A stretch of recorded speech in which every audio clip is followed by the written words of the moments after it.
Marina, how do you prepare for a panel discussion as a panelist? I've recently, as an actor, been invited to be a panelist on a panel discussion. So, do you have any advice for me on how to prepare? Absolutely. So first thing that you have to start with is to ask the organizer what is the topic. Well, yeah, that would be a good place to start. That would be a good place to start, because from there you will want to know what questions they may ask and what format they will go with. Because sometimes they can do the interview format when you have, well, the panel discussion is when you have several people, maybe 3, 5, like whoever they invite, and then they may interview you about your experience.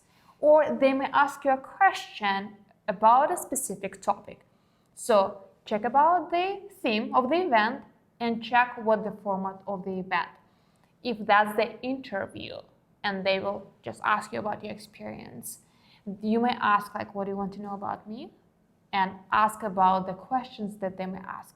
The Q&A format is sometimes they prepare the questions, part of them they may tell you, and part of them they may take from the audience, they may ask the audience. But again, it all comes to the topic which you can think about in advance. In your experience, do you think that's a good thing though? Because for me personally, when I've done like television interviews, for example, or with newspapers, I specifically say to them, don't tell me the questions. Because I prefer my answers to be as natural as possible. So I would worry that, oh, if I know the questions, I'm going to prepare too much and it's going to sound like I'm just reciting an answer rather than giving a true answer. Well, that's because you're so cool and you're an actor and you know how to present yourself in front of the camera or probably on stage. And for many people who've never done it before or have a fear of public speaking, they can just have the public speaking anxiety. And when they get on stage, it's good if they would think a little bit through the questions. And the moderator can change the question. Yeah. They can rephrase it, but the content will be about the same. So if you thought about, let's say they will tell you, oh, tell me about yourself. Tell me about how you got to acting. And for you, maybe you told this story so many times because people ask you about this. But for the regular business owner, entrepreneur, people don't ask that much. Right. How you got there, what did you start with, what is your experience? And these are the common questions which are used in a panel discussions. And if you don't have that many media experience or public speaking experience, when you think about it in advance, you will be able to say better and more of what you want to say rather than improvising on stage. So especially for beginners then, or if you feel that you're lacking in confidence, it might be good to start off with by saying, yeah, so what are we going to be talking about? Absolutely. And as I mentioned, the moderator can change the question. And oftentimes what they do, they still think about the content, prepare the questions, and they can send you like 8 questions. The average panel discussion is about like 60, maybe 90 minutes. And oftentimes, depending on what they plan for the event, they may not ask you everything. They may pick on something. So before you get on the panel discussion, you think about the questions which they tell you, and you can also think about what else can you share on this topic. Usually it's like your story, ups and downs, advice that you can give. So when you get there, even if they change the question, they may ask you, oh, well, what advice can you give there? To just summarize or quickly finish the discussion because they don't have enough time to ask all the questions. That's a good point, by the way. When you give your answer, think about other people. If you have 5 people on stage and you tell the long story, and people do this, when they're on stage, they're like blah, blah, blah, blah, blah, blah. And they may be nervous or they want to be helpful. Yes, try to be on point in what you want to say with your story, with your tip, so other people will have enough time to share too. Okay, so what else can I do to prepare? Well, one thing that organizers will definitely ask you about is your bio. So get ready with your headshot and information about you. Your bio is something they will put on the either poster or promotion materials, or maybe they sometimes do post about each panelist before they introduce the event. So the bio is the biography, yes? Yes. Your life story. No, not that long. You like talking a lot, but your bio is the most important thing that you want people to know. It can be a media appearance. It can be like if you have 15 years of experience, the length. Something is that can impress people and build your credibility. So the number of years of experience, maybe you work with famous brands, the top media appearances, as I mentioned, top public speaking events because you're going to speak in public. Maybe you've done a TEDx talk. That's a very interesting thing, right? People know the brand. And by the way, if you have a dream of becoming a TEDx speaker, I have a guide that you can download that shows you the whole process of how you can become a TEDx speaker too. I will put the guide in the description below so you can download it for free and get some more public speaking tips. So check it out. So depending on what you've done, make it credible for this specific audience. Sometimes you can a little rewrite your bio to adjust the theme or to adjust to the people who you will be speaking to. That way, when you'll be on stage, and by the way, the organizers will use your bio for marketing materials and they may use it to introduce you. When you will be on stage, you want people to know what you want them to know, not the organizers search the internet. It happened to me. They may search the internet and put together their introduction. Yeah. It's not what you want to be known for. You pick the specific elements that you put in your bio and you tell organizers. You can even have a little bit two different bios, one for promotions and one version is this is how you can introduce me to the audience when we're going to have a panel discussion. You've got so much experience in your life. How long is your bio? It depends. I have several bios.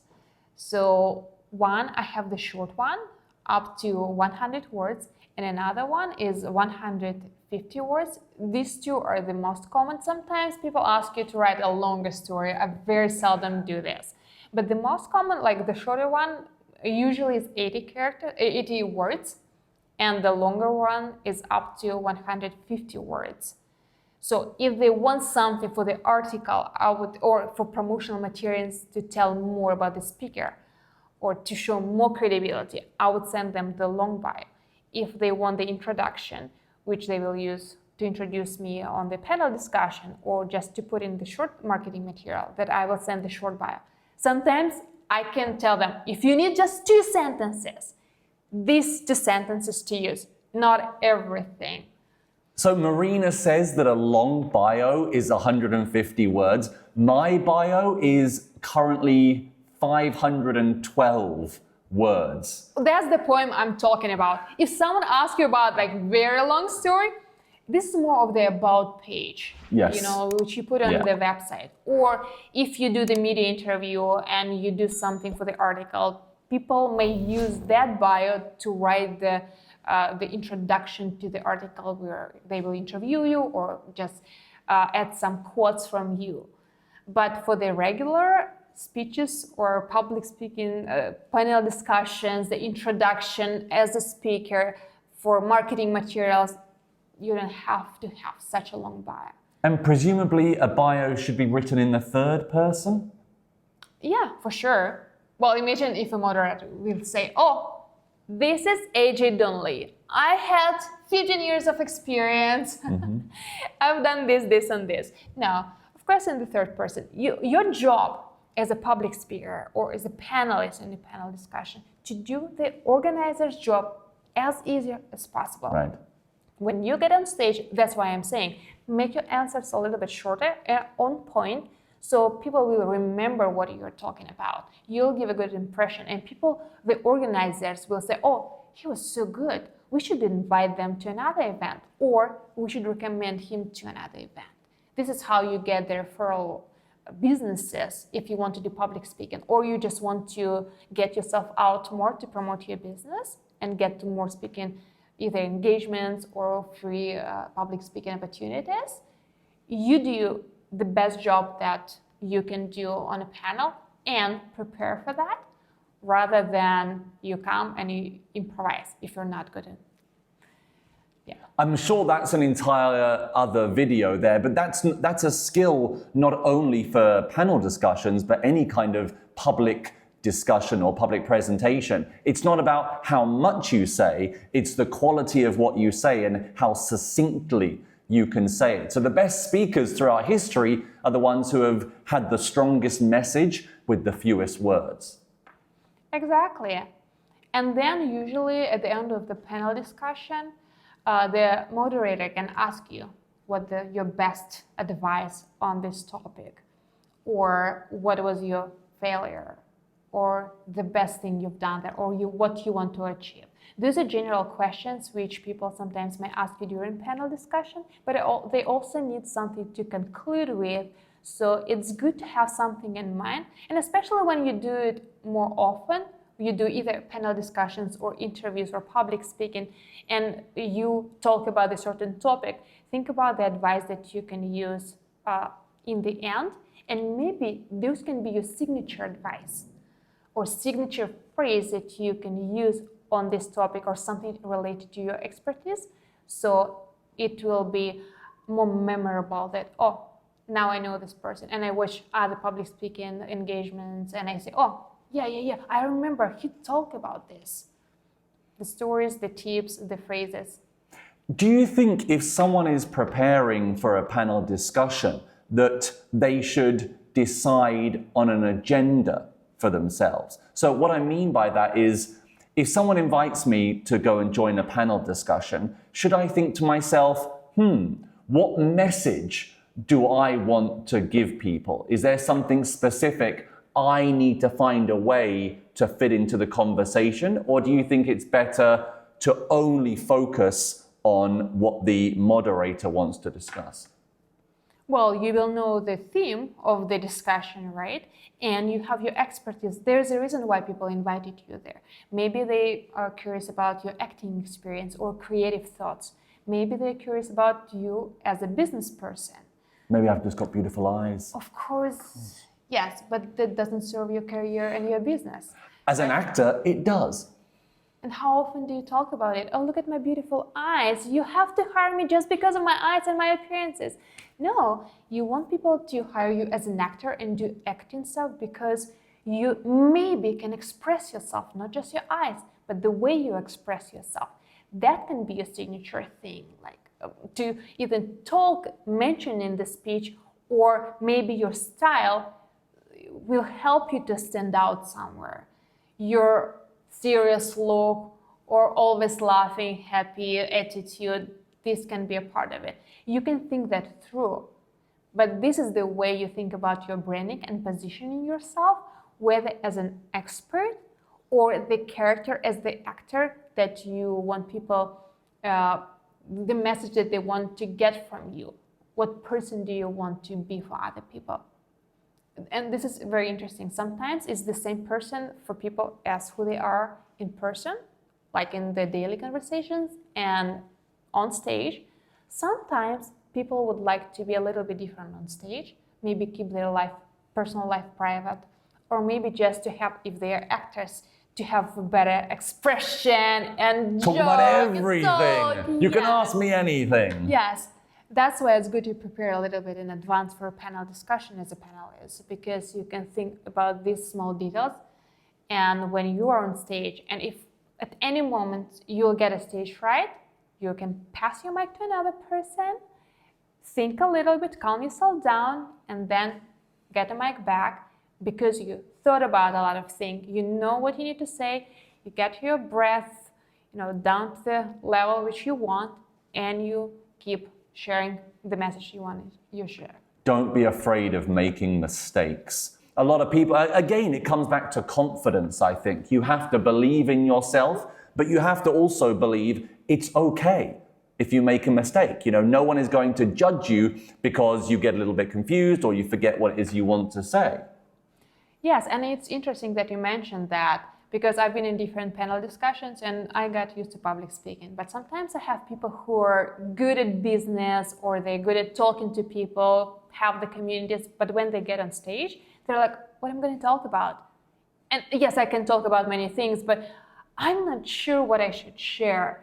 That's why I suggest you to think about some key stories in your life that you can bring to the discussion and share just from your heart. It's much easier than think about, oh, I want to give a speech and I want them to know about my business, about what I do, and that I'm an expert.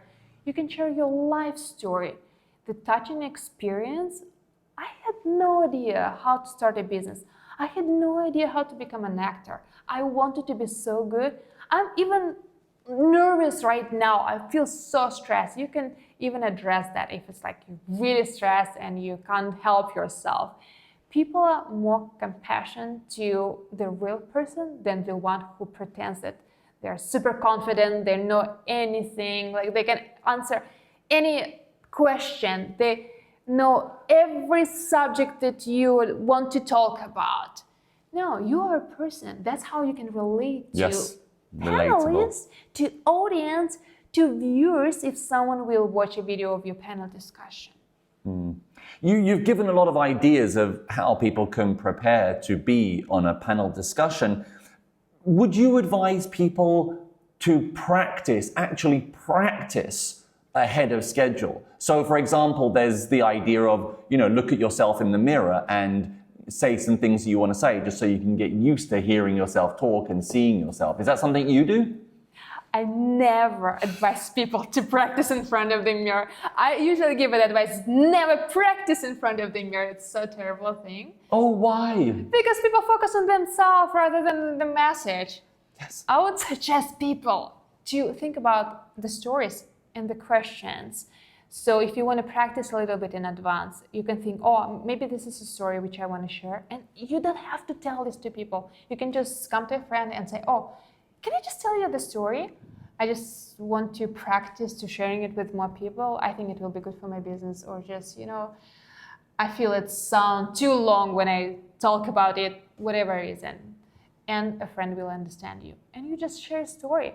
This is the way you practice and how you can tell the story more natural, and how you can, how long you can speak, how you can speak, the words you use, the pauses you use there. And if they have the questions for the panel discussions that they may ask you, you can ask your friend, oh, you know what, I'm going to have a panel discussion. Can you just ask me the question as you would be a moderator, and I'll try to answer, because I'm afraid if I will get to the stage, I'll be just freaked out and I will forget everything. It will just help me to put the words together. So when I get there, maybe I will remember the conversation and recall something. Maybe say, it's not a speech that you're giving, it's an answer. You're telling a story usually when you're on these kind of panel discussions. So maybe you'd say, don't try and remember word for word what you want to say. Maybe remember the sound bites which help tell a story better, maybe. Exactly. And you don't have to memorize everything, except sometimes you have your signature phrases or stories, but it's a very unique case, and usually public speakers do this for themselves, but they get for public speaking, engagements, they prepare for that better. It's not just a regular panel discussion. But if there's something that maybe you've done some public speakings before, but you've never done panel discussions, you can prepare such either short stories, the signature stories, or the signature quotes, or the signature phrase that you want people to remember, which is the part of your brand. If I were a moderator and we were on a panel discussion and we had just a few seconds left, and I turned to you and I said, Marina, what is the number one piece of advice to give people who are preparing to be a panelist on a panel discussion? One sentence, how would you answer? You see, that's exactly what I'm talking about. One piece of advice on the topic that people ask you about. So prepare that. Okay, so for example, I have a topic, acting. What one piece of advice would you give to beginners actors in one sentence? And you prepare that. That's actually a good point. Can you articulate it in one sentence? So if I would give advice to people on how to be on a panel discussion as a panelist, number one thing would be think about what you can share on the topic that will bring value to people. 1, 2, 3 things. Anytime someone can ask you this question, and you know what to answer. Simple. Very useful information. I now know how to prepare to be a panelist on a panel discussion. And if you want more tips on how to become a public speaker, watch this video next.